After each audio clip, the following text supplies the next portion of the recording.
ಬಂಟ್ವಾಳ ಮೂಲದವರಾಗಿದ್ದು ಪ್ರಸ್ತುತ ಮಂಗಳೂರಿನ ಬಿಕರ್ನಕಟ್ಟೆ ಜಯಶ್ರೀ ಗೇಟ್ನಲ್ಲಿ ವಾಸ್ತವ್ಯ ಮಾಡುತ್ತಿದ್ದ ಬ್ಯಾಪ್ಟಿಸ್ಟ್ ಡಿಕುನ್ನ ಅವರು ನಿನ್ನೆ ಖಾಸಗಿ ಆಸ್ಪತ್ರೆಯಲ್ಲಿ ನಿಧನ ಹೊಂದಿದರು. ಅವರಿಗೆ 85 ವರ್ಷ ವಯಸ್ಸಾಗಿತ್ತು. ಮೃತರು ಪತ್ನಿ, 2 ಪುತ್ರಿಯರು ಮತ್ತು ಮಹಾರಾಷ್ಟ್ರದ ಕನ್ನಡಿಗ ಪತ್ರಕರ್ತರ ಸಂಘದ ಅಧ್ಯಕ್ಷ ರೋನ್ಸ್ ಬಂಟ್ವಾಳ ಸಹಿತ 3 ಪುತ್ರರನ್ನ ಅಗಲಿದ್ದಾರೆ.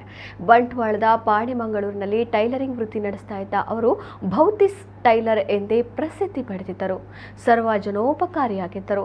ಬಂಟ್ವಾಳ ತಾಲೂಕಿನ ಮೊಗರ್ನಾಡ್ ಚರ್ಚ್ನ ಪಾಲನಾ ಸಮಿತಿ ಸದಸ್ಯರಾಗಿ ಸೇವೆ ಸಲ್ಲಿಸಿದ್ದರು. ಮೆಲ್ಕಾರ್ ಯುವಕ ಸಂಘದ ಅಧ್ಯಕ್ಷರಾಗಿ, ಮೆಲ್ಕಾರ್ ದಸರಾ ಟ್ಯಾಬ್ಲೋ ರೂವಾರಿಯಾಗಿ ಎಲ್ಲಾ ಸಮುದಾಯದವರ ಗೌರವಕ್ಕೆ ಪಾತ್ರರಾಗಿದ್ದರು. ಸಾಮರಸ್ಯದ ಬದುಕಿಗೆ ಪ್ರೇರಕರಾಗಿದ್ದರು.